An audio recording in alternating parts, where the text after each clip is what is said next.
থেকে দেশীয় অস্ত্র নিয়ে আমাদের নেতা কর্মীদেরকে কিভাবে হামলা করেছে আপনারা সেটা গণমাধ্যমে দেখেছেন, বিভিন্ন সোশ্যাল মিডিয়াতে দেখেছেন।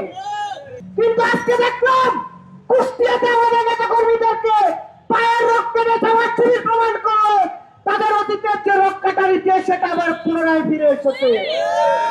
গণ অধিকার পরিষদের সম্মানিত সভাপতিকে নিয়ে কুষ্টিয়ার যে এমপি, যাকে আমার সুস্থ মানুষ বলে মনে হয় না, যার আচরণে মনে হয় সে মানসিকভাবে অসুস্থ এবং একটা মানসিক বিকৃত লোক, সে লোক গণ অধিকার পরিষদের সভাপতিকে নিয়ে যে কটাক্ষ করেছে, তার প্রতিবাদে আজকে গণ অধিকার পরিষদের কুষ্টিয়ার নেতৃবৃন্দ সেখানে প্রতিবাদ করেছিল। আমরা দেখেছি যে সেই শান্তিপূর্ণ প্রতিবাদে জামাতের যে এমপি তার গাড়ি থেকে দেশীয় অস্ত্র নিয়ে আমাদের নেতা কর্মীদেরকে কিভাবে হামলা করেছে। মিনিস্টার মাথা ঠান্ডা অফার, মাসিক কিস্তিতে 1.5 টন এসি মাত্র 3,999 টাকা ও 2 টন এসি 4,999 টাকায় পাওয়া যাচ্ছে মিনিস্টার শোরুমে। আপনারা সেটা গণমাধ্যমে দেখেছেন, বিভিন্ন সোশ্যাল মিডিয়াতে দেখেছেন।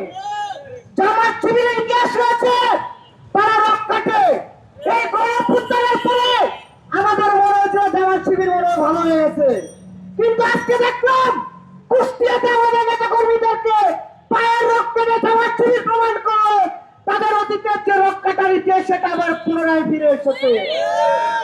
আমরা স্পষ্ট বলতে চাই, এই জামাত শিবিরের রক্ষাকার ইতিহাস বন্ধ করতে হবে। আওয়ামী লীগ জামাতের রাজনীতি নিষিদ্ধ চেয়েছিল, আমরা জামাতের রাজনীতি নিষিদ্ধ চাই না, কিন্তু জামাত যদি তাদের এই রক্ষাকার ইতিহাস অব্যাহত রাখে তাহলে দেশের মানুষ কিন্তু তাদের রাজনীতি আবারও নিষিদ্ধ চাইবে।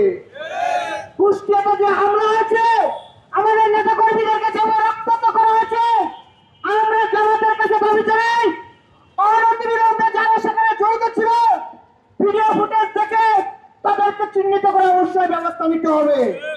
আরেকটি কথা না বললে নয়, এই জামাতের এমপি আমির হামজা তিনি একজন আলেম মানুষ, কিন্তু তার যে ধরনের বক্তব্য, সেসব বক্তব্য শুনলে মনে হয় তিনি কমেডি করেন। শুধু কমেডি নয়, তার আচরণ একটা পাগলের মতো মনে হয়।